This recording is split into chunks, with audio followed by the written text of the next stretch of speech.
Hey there, everybody. I'm Jason Bulmahn, the Game Master for Knights of Everflame, and today we're here to talk to Jeremy about Ikyulys. Hey there, Jeremy. How are you? Not too bad. How are you?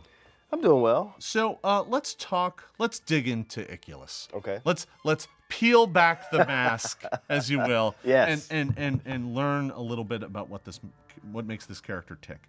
Now, whenever we build characters in Pathfinder, we like to talk about the main choices they make: the ancestry, the background, and the class. When we started building Ikyulys, kind of one of the first choices you're going to make is your choice of ancestry and the heritage that comes with it. Yes. Now, in the case of deciding to be a half-elf, those two choices are kind of made at the same time, right? You decide that you're a human with the half-elf heritage. Why did you go half-elf? Well, I like the idea of joining two, I guess, races together, or whether it be Ancestries, yeah. together. And, I love that, the elven ancestry is beautiful. Yeah. And human, I thought, if we could bring the two together, especially with the deity that I chose, because I'll be honest, I actually chose the deity before I chose anything else. Oh, really? Okay, Yeah. so you started by picking Shelyn. I started by picking Shelyn. Okay. And when I chose Shelyn, I was like, it sort of tied everything together. It was like, okay, that would make sense to bring the elven ancestry and the human ancestry together, because elves are beautiful. Shelyn is the goddess of art, beauty, and all these different things. And then I almost it's very strange. I almost started backwards, because I wrote out the backstory and everything before even really thinking about what I was going to do for ancestry and heritage. So more so than almost any other character at the table, your choice of deity defines you totally. I honestly think that even Linnaeus, and she's a cleric, isn't quite defined the same way you are defined by Shelyn, being a champion. That kind of led to your ancestry choices. Let's talk about how that led into your background. And what background did you choose for Ikyulys? Noble. Noble. Yeah. Yeah, which also, I mean, let's go into that a little bit. How did that come into being? Why'd you go with that? Again, I think, I come from, me personally, I'm an actor and a writer, and I've always, been very fascinated with creating backstory. Sure. And when I wrote out the backstory of why I was going to be joining the Lastwall army, it was like, well, I'm gonna come up with this idea of my father being this well-known minister, priest, or whatever, of Shelyn. Yeah. And traveling around and preaching the word, but also being someone who's, been well known in a very broad range of, I guess, races around Galarian. So also someone who was a well-known craftsman and musician himself. So somebody who probably had a lot of money. Yeah. And typically in the world of Pathfinder, that would make there's a very good chance that could land you a noble. I mean, there's a couple different ways you can go, but noble's a perfectly good choice. And the where the nation that I'm coming from, being Taldor, which would be, there's a lot of nobles there. There's a lot of nobles. They have so many nobles they export them to other places. Exactly. It's one of their chief exports. Yes.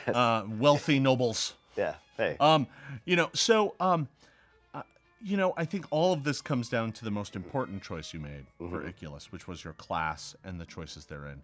And you decided to go with champion. I did. And so much of this is tied into your backstory and led down the route of, when you approach and said, hey, I want to play a character who's wearing a mask and we have no idea who he is at all for who knows how much of the first season. Like, we didn't actually know that you were even going to take the mask off during season 1. That wasn't planned. That was just the right moment to do it. Yeah. We were going to have you just be mysterious champion the entire time. So, let's talk a bit about being a champion and what that means. And the first big choice is what type of champion you are. What code do you follow? And for that, you went with a liberator. It's a liberator. Chaotic good. That makes you chaotic good, Yes. because your choice of alignment dictates that. Yeah. Which fits with Shelyn, who is Absolutely. a chaotic good deity. Yes. So liberator, that means you kind of break bonds. You won't abide by people being forced into servitude and things like that. That's an interesting choice for someone who worships Shellen. Yes. Yeah. Well, if you've seen season 1, and if you've seen the final episode of season 1, which I'm assuming most of you have. Spoilers. Yeah. Yeah. You know, I didn't really follow. I took a hard right turn, I'd say, from, if this is right, left, I don't know which direction I'm going. Sure. I took a hard turn from what I believe Ikyulys' path was intended to be. You know, in my character creation backstory, I thought, well, I would be following the path of my father, which, you know, he was sworn into the priesthood. He decided he was going to do this and really, really preach the word of Shellen. And then after his assassination, no. Yeah. I'm finding out where I'm going to go. I'm finding this killer. This was my direction in life. And, you know, to do that would be obviously to essentially break the bond of what my family really wanted me to do.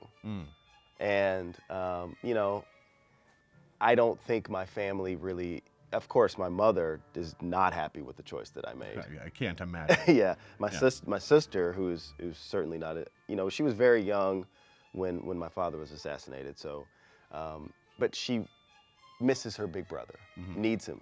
Yeah. And so my family wishes that I would obviously just come home, put all this away, go back to, you know, crafting, making music, you know, being a believer in Shellen, which I still am, but really, really following her tenets and code. And I just got something I got to do. That's kind of the thing, right? Is that of all the characters in the group, you have a vendetta, right? You have a score to settle with with the individual or individuals who orchestrated the death of your father. Absolutely. And you know, we didn't really quite know where that was going to go at the start of season 1. But I think by the end, you've got a pretty good lead that there's a particularly lucky halfling who's probably not going to be so lucky if I get my hands on him. So. That fair. Yeah. If he knew you were coming, he'd be quivering in his boots. Yeah.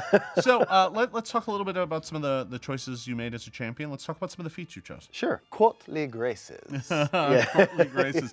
Yeah, that has been one of the most delightful parts. You know, just seeing the other players react to the fact that there's this big hulking brute. And to be clear, your armor is gigantic. You wear a mask. You have this titanic sword. Yes. And then you talk eloquently and turn down grubby food and like prefer to stay in a nicer exactly. like inn. It's jarring. Yeah. And kind of everyone has been kind of like, what is his deal? They just don't get it. You know, so but I was really excited to see you choose Smite Evil as one of your champion feats. When you hit 6th level, why Smite Evil? Well, you know, I like the idea of really, really focusing my attention on something and being that Shellen is very much a goddess of love and beauty, and then you think about Shellen's brother. Not so much. Not so much. Yeah, Zan Kuthan is not so much about love and beauty. Exactly. Known as the Midnight Lord. He's a piece of work. He's a piece of work. He's evil. Yeah. And so I believe that, you know, Ikyulys' path has really focused him on, I'm going to do all I can to stop the evil in the world. And by smiting evil being something that focuses that attention and really, really can harm that when I'm in combat. I thought that was just an appropriate choice. Fair. No, I mean, it makes perfect sense, right? So, and it also kind of plays out in how you play Ikyulys, right? You run into the middle of danger and you single out a foe and take them on. Yeah. All right. So, is there anything else you wanna share about Ikyulys? Any other choices you made, or any other gear that you want to talk about, or anything like that? Just to wrap things up in a nice bow. Well, let's see. We haven't really. I did choose Dragon Slayer Oath. Yeah. I haven't had a chance to use that yet. At some point in time, we'll have to delve into the order that trained you, right? Yeah. Because at some point in time, you left your family behind and were trained with an order of champions. Yes. And they trained you in this, in the techniques and the ways to fight dragons. And we don't really know why, and we haven't really explored that. But I'm interested to see if it comes up during play. Although I'm sure none of the rest of your compatriots are. No. We'll see. I mean, my Lord Dragonsbane is actually who trained me. See, there we go. So, he taught me the way, and I just want to show that I'm going to be able to use that. If we get to see, hey. If a dragon shows up, yeah. I'm ready. Yeah. But I'm always ready. I will let the other players know that you are the one who has asked to fight more dragons. Yes. So it's fine. It's fine. I'm the benevolent one. This is all on you.